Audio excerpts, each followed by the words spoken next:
everybody, this is Rhys from rhyswynne.co.uk in conjunction with Retro Garden, and this is Play Expo Blackpool.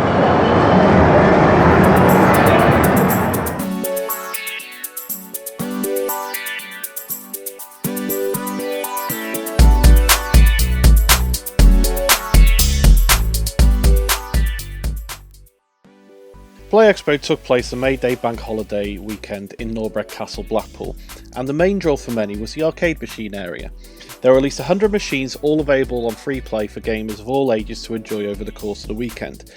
These range from classics such as Pac-Man and Donkey Kong to later games such as Crazy Taxi and Daytona USA. Fans of all genres were indeed catered for. In addition to last year's games, pinball made a much welcome return with about 10 machines available. These, along with the virtual reality machines, saw the biggest queues of the weekend. There was also a selection of home computers and consoles with many classics and unheard of games available to play. Consoles range from the early machines such as the C64 and ZX Spectrum, through to the PlayStation 3 and Xbox 360. The Halo Ring LAN party seems to be the most popular area in this section, but for the competitive types, competitions, both free to enter and pay to play, were available all weekend. The trade stand also had a great array of games and merchandise and was busy throughout the weekend. But the main draw for me was the indie section and the first playing in public of the game Sociable Soccer. This game, which is seen as a spiritual successor to Sensible Soccer, was hugely popular, and even a 50% build still was a fun game to play. This iteration improves on graphics and sound and even has different camera angles available. Whilst there are teams there, they aren't licensed, but they do promise a full editor and a season mode.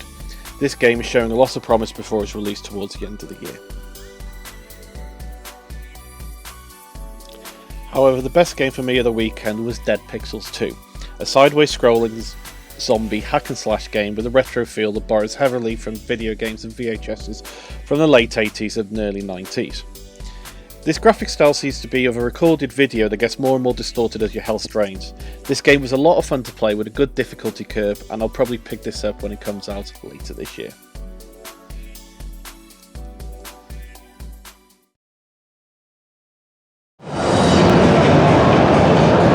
So Play Expo in Blackpool is slowly coming to a close.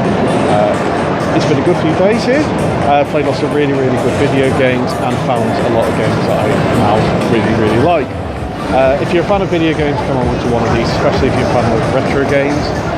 There's one in Margate later on this year, as well as in Glasgow, and the big one is Play Expo in Manchester in October. Thanks for watching. Be sure to give it a like, subscribe to my channel on YouTube, and I'll see you soon.